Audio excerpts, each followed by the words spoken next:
Hello, that dishonest Kakiba. I want to say something.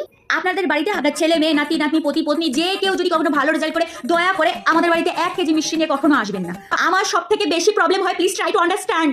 আসবেন না, আমি একটা ফোন করে দেবেন যথেষ্ট। আমি নাচতে নাচতে গিয়ে ব্যান্ড পার্টি গিয়ে নাচতে নাচতে গিয়ে বলে আপনার ছেলে ফার্স্ট হয়েছে, আপনার মেয়ে ফার্স্ট হয়েছে, আর মিষ্টি 10টা থেকে 10টা জায়গায় 20টা গিলে আসবো। আপনি একটা ফোন করে দেবেন, আমাদের বাড়িতে আসবেন না দয়া করে। আমাকে দুবেলা খাবার দেওয়া হয়, আমার বড় সৌভাগ্য। আমাকে দুবেলা খাওয়ায় তারা। এখন যদি শুনতে পারে আমি ফেল করছি তাহলে আবার প্যা প্যা প্যা প্যা প্যা প্যা হয়ে যাবে। আপনাদের যদি ইম্পর্টেন্ট কাজ অন্যের হাড়ির খবর নেওয়া, আপনারা সেটা করুন, দরকার আমি সেই খবর এনে দেবো। কার মেয়ে কার সঙ্গে পালিয়েছে, কার বউ কার সঙ্গে ফোনে কথা বলে, সব খবর আমি এনে দেবো। কিন্তু আমাদের বাড়িতে আসবেন না।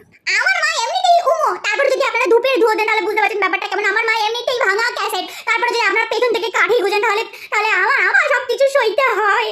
And remember one thing, আমাদের বাড়িতে কোনো ডেলিভারি বয় আসলে, ডেলিভারি ম্যান আসলে দয়া করে হাত পা লেজুর জুড়িয়ে তাকে বয়ফ্রেন্ড বানিয়ে দেবেন না। গল্প ইতিহাস বানানো বন্ধ করুন না।